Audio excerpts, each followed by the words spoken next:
Today I'm in the Pitti Square, not far away from Ponte Vecchio.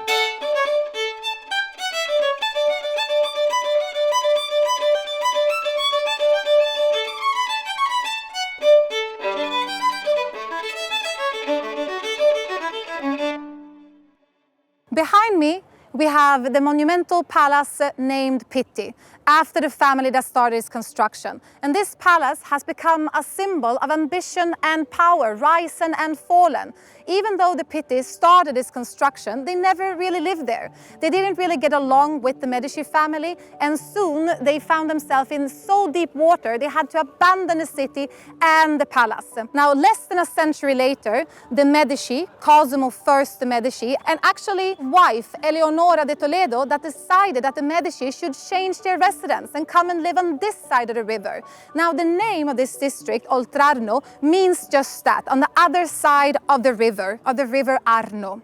Now, in 1589, inside this palace, in the courtyard, a large courtyard, we had a very unique event called a naval battle. Now, this was an important event that was organized to impress the guests, the international guests that have been invited to come and attend the wedding between Ferdinando I de' Medici and the favorite niece of the Queen of France, Cristina Lorena.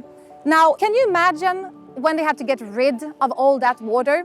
Okay, what they did is they actually just opened up the doors and let the water flow down the square, continuing down this little street just in front of the palace and the square, which has a bit of a funny name. It's called Lo Strucciolo di Pitti.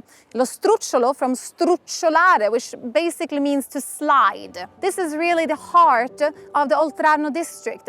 And this is where we can find many artisans and craftsmen and local shops. And today we're going to visit MONNALUNA, which is the shop on the Strucciolo. Andiamo!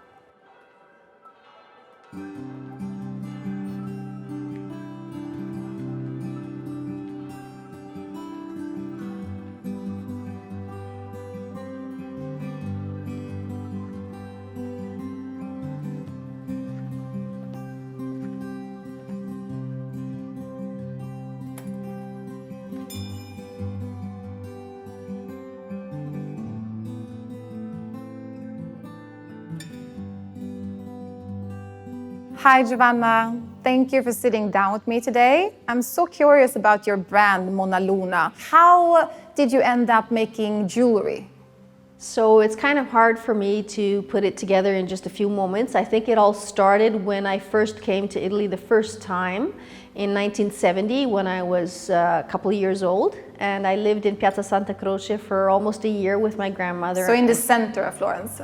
In the center of Florence, one of the most important squares of Florence. Of course, where we have Michelangelo's tomb, Galileo Galilei, and many others. Exactly. I seemed completely at home, completely at ease. I would go around to the shops and say, "Cosa vuole la Giovanna?" There's something in the air that probably makes me feel very, very much at home, very much in my center of the universe. And I've always felt like I was meant to be here. Not that I'm denigrating where I come from, because I'm actually very, very lucky to have been born in Canada, because the different cultures, instead of hide them, they were actually brought forth. They were actually... You picked the best parts from the different cultures. Well, that's very important, I think, because each one of us is part of our ancestors, is part of where we live, how we grow up, what we see. The fact that these elements are all actually enriched and actually promoted,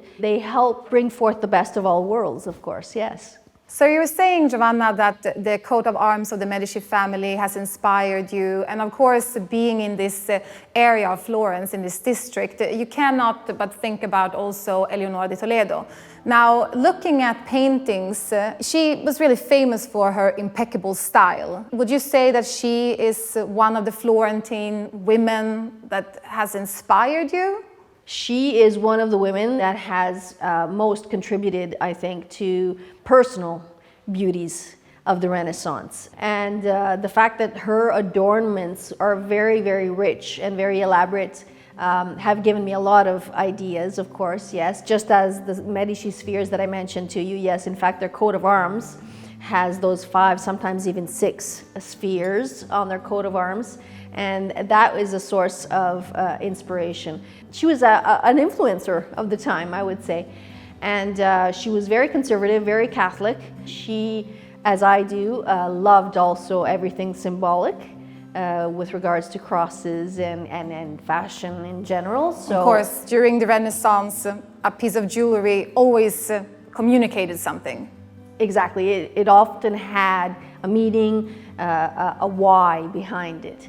And she definitely was very tied to the symbol of the cross.